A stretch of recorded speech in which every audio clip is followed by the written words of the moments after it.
Hello, my name is Chris Harman, and today I'm just going to be briefly talking about the cultural phenomenon, which is the country of Turkey, and Turkey's economy, and how it's growing rapidly and has continued to do so for the past 50 years.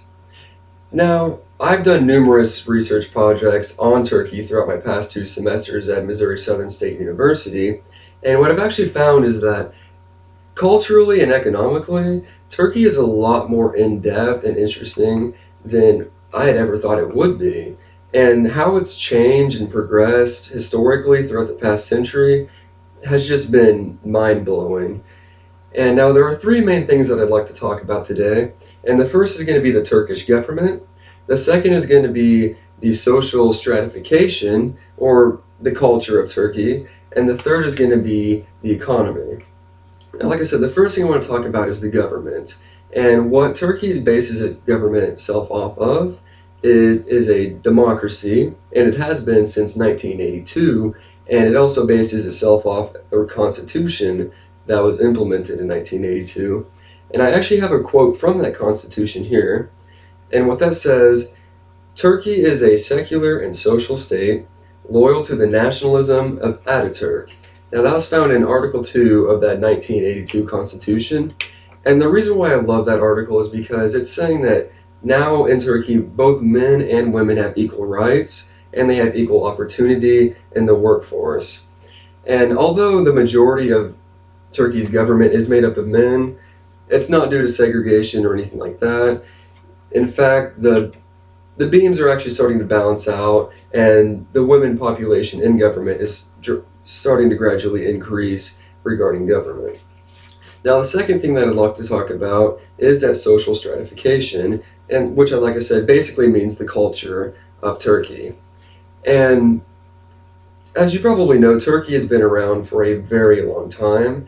And back in the day, it was part of the Ottoman Empire, but now it is its own democracy. But some of that older culture still remains, primarily in lower class families. Fashion-wise, you still see, the headbands and the long sleeve jackets. But for the most part, for the middle and higher class, fashion has become more westernized, and it's drawn a lot of influence from Western civilization, like America over here. And of course, their food has also been a cultural significance as well. I mean, over there you have things like kebabs, which basically meat on a stick that you grill, and of course the boreks, which is their rendition of what we're familiar with, pizza. It's just they lay a lot of dough out, put some vegetables, some beef on there, throw it in the grill and call it a day. But what you're not going to be seeing a lot of over in Turkey is pork, because in fact 98% of the Turkish population is in fact Muslim, which in turn, Muslims don't believe in eating pork, so if you're a big fan of pork, then Turkey might not be the place for you. And the final thing I want to talk about is the economy of Turkey and how drastically it's improved over the past 50 years. And in fact, Turkey is actually ranked 16th. It's the 16th highest country regarding terms of GPD, or gross domestic product, which essentially means how much money they're bringing in and giving back to their citizens.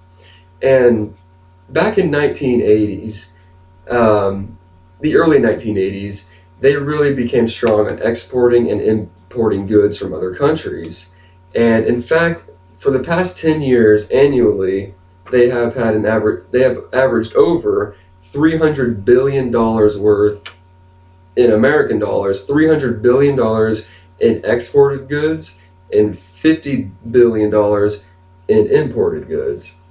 And what's really interesting as well is that 43% of their own food is actually grown in Turkey, and I thought that was very fascinating. And like I said, through the past 40 years, they're rapidly growing as an economy, and they're just skyrocketing in terms of money that they're bringing in and goods that they're bringing out. So, like I said, Turkey is one of the cultural pinpoints of what it is to have an evolving economy in a very short amount of time. And just if you look at the brief history, at least over the past 100 years anyways, it is just fascinating to see how quickly this country has changed and how the people have adopted new ways of living that, even their parents were drastically different. And like I said, I talked about the government, the culture, as well as the economy. Those are just a few of many things of interest over in Turkey.